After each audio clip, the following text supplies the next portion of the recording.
Hey y'all, it's Jack's. Big morning today, big morning, big day. Here's the plan. We're shipping our calves today. There's a lot involved with shipping, okay? There's a whole lot of things going on. I'll kind of give you the rundown and then I'll try to get as much filming done as I can throughout the day. It's a very hectic day. It's one of our biggest days. On the ranch, there's a couple big days. And one of those big days is branding. That's always a big day in the springtime. And then at the end of the year, one of the big days is shipping. Here's what's involved with shipping. You have to go out, you got to round up all your cattle. They're out in the pastures all over, scattered throughout the ranch. So we have to go out, we do a big roundup. We bring all the cows in, that's the mama cows. Plus, we call them their babies. But you got to understand, in human years now, here's a few that are already close by. But in human years, these babies are more like, they're more like college age, okay? So when you hear people mention like, oh, you're taking these poor babies from their mamas. They're babies in our eyes in the terms that, you know, they were born, 6-7 months ago. But in cow years, in a cow lifespan, you need to think of it more like these babies are going off into the world. They're headed off to college, okay? That's in cow years, the age they are. Anyway, so we're gonna bring those cows in. We're gonna do a big roundup. We'll bring them in. Once they're in, that's where the fun begins. That's where it gets loud. It gets really loud. Lots of bellowing because everyone's like, see you later, son. And the calves are like, bye, Mom. So that's going on. We're going to bring the cows in. We'll put them in the corrals here behind me. These are the corrals. We'll bring them in the corrals. We have to separate the mama cows from their adolescent offspring. How's that? From their adolescent offspring. We're gonna separate them, and when we separate them, we separate the steers from the heifers, because when you market those, they market separately. The steers sell separately from the heifers. Different buyers buy the different sexes of cattle. So we're gonna go ahead and do it now, instead of leaving them mixed together and sending them into the stockyards that way. It'll save the guys at the stockyards from having to work our cattle tomorrow at the stockyards. Instead, we've pre-sorted them, so all they have to do is put them in a pen. Then in the morning, they'll run them out from the pen. They'll push them through the sale ring, and we'll see how they sell. So once we get them sorted, I got to go hook on a truck. I got to get a truck and hook on a trailer rather, bring it down. We'll back it up. I think we're going to have 2 loads.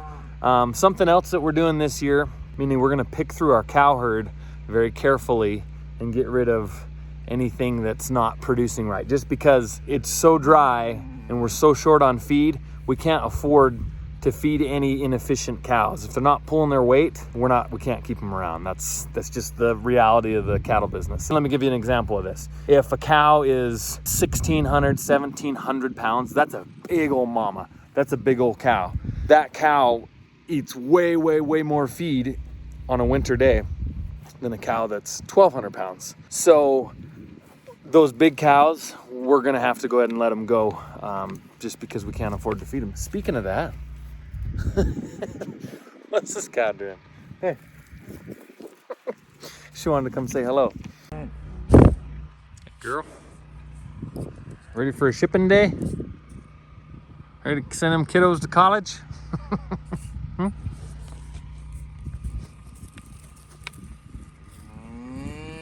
That was funny. Anyhow, so we're gonna get rid of those cows that are great, that are big mamas, because they eat too much hay. Just to give you an idea, those different sizes, a 1,700 pound cow, she'll eat up to like 50 pounds of hay every day, versus a 1,200 pound cow would need about 30 pounds of hay. Normally, if we've got plenty of hay, we don't mind, but this year, we're ending up, every drop of feed that goes into those cows is feed that's basically been purchased on some level or another.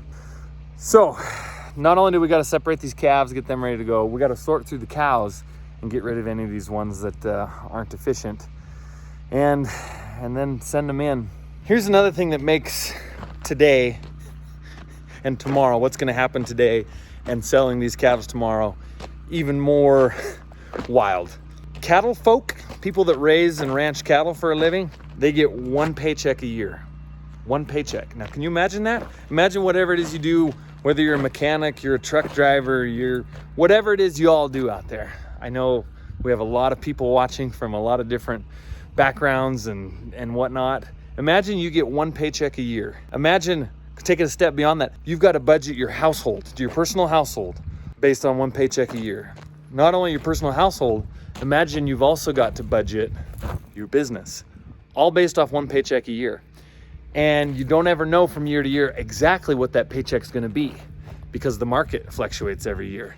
So you may have, say you brought home, $60,000 last year. You hope that next year you'll make at least that or more in a normal job, right? Well, with the cattle business, next year you might only make $50,000. And the year after that, it might get real bad and the market's really bad. You might only make $40,000. But everything else stays the same. All your costs are the same. And as you know, costs rise throughout time. So it just gives you a little peek into kind of how living on the edge it can be running cattle. Some years it's a great year and you might double. You might, instead of getting $60,000 one year at your job, you're going to get $100,000 a year. That can happen, but you have to be careful that you don't just spend all that extra money. You kind of have to stash it away because if you have a good year, the market always just kind of does this. So it's a lot. There's a lot to it. It's not as simple as a guy thinks. Anyway, normally we sell our calves the very end of November or the very beginning of December. You've been following the drought. Things are tough around here. We're selling our calves at the end of August. So September, October, November. We're selling our calves 3 months earlier because we just don't have the feed to get them through for another 3 months. There's just not enough out there. And every once in a while in Montana, you get these early fall storms. Like last year, we got a couple major snowstorms in early October, and it caused us to have to feed the cows and the calves hay, which is an unbelievable amount of feed it takes to feed all of them. So if we get caught in a situation like that this year, it would be a huge train wreck. So we can't take that chance. We're gonna go ahead, we're gonna sort these, we're gonna sell them off, and you're gonna get to join the fun. So come on, they're already hollering at me to get going. I gotta go jump on a rig here and let's see what shakes.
Come on, mamas.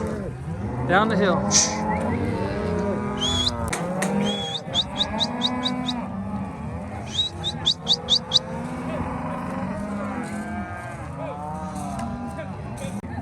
Ho! Ho!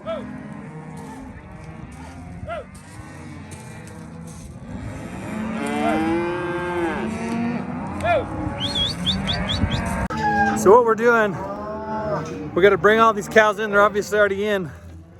We got to put a bunch of them in the alleyway. We got to separate the cows from their babies.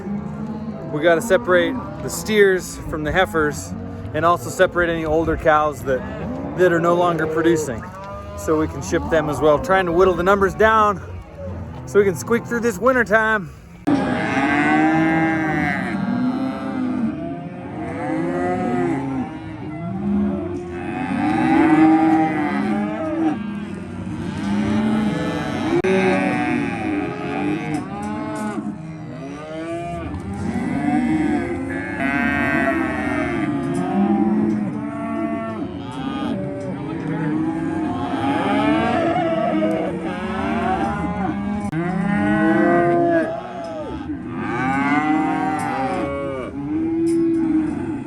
Okay, sorting's done.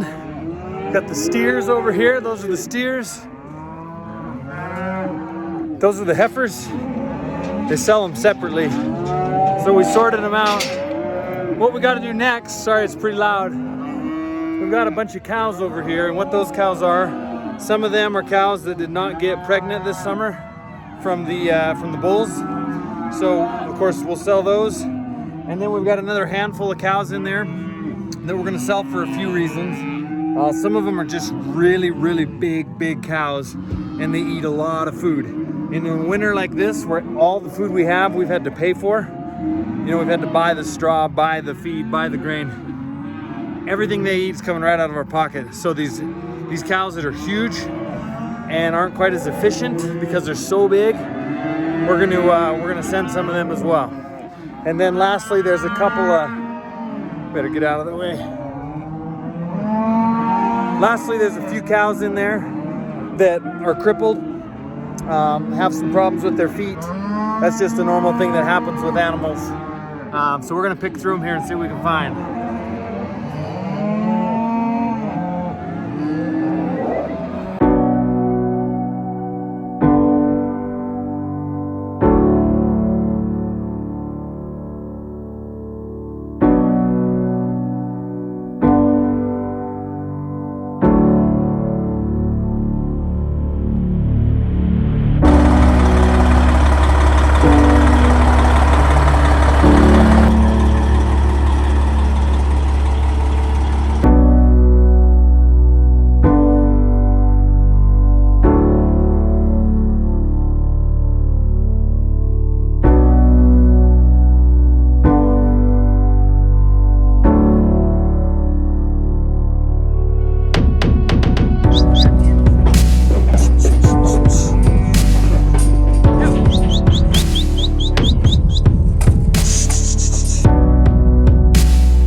Name of the game. A lot of cattle rolling in. A lot of cattle rolling in. Everybody's dry, everybody's cutting back, trying to whittle down. We got all these in. They're dropped off.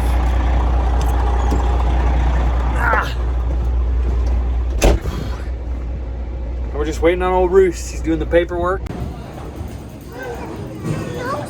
Cattle came in yesterday, boy, they're usually here in December, they're coming now. Should be 66 on the front end of this field, so we'll start waiting. Came in yesterday, Candy said, Charlie Cross Cat. $100 here, $100 you're gonna fuck easy for where? $180, $180, 60, 4, 5, it's 60, $100, 64, you're $66, 65, 6, 7, you're $7, now 80, you're $68, it's 68, you're $67, you're $8 where? $80, you're going out here, 67, 8, and now 9, 69, another, 69, now 9, now 70, $70, they're going to $70, they're going to get a walk in, $70, $70, you're going to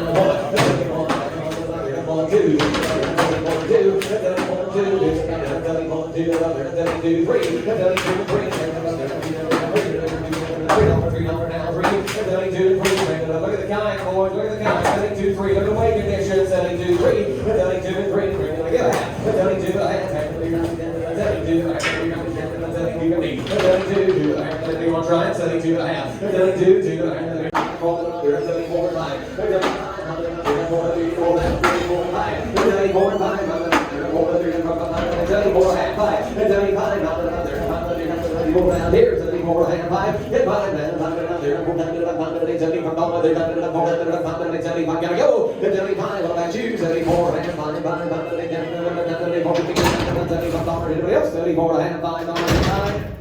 74 and a half, go to number 4 by 5.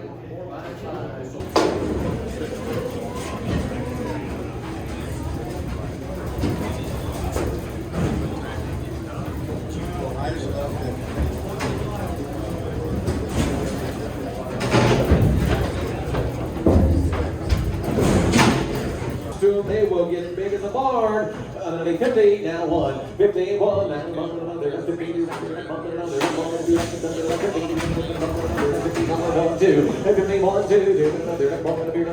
71, 71, now 61, 2, 61, 2,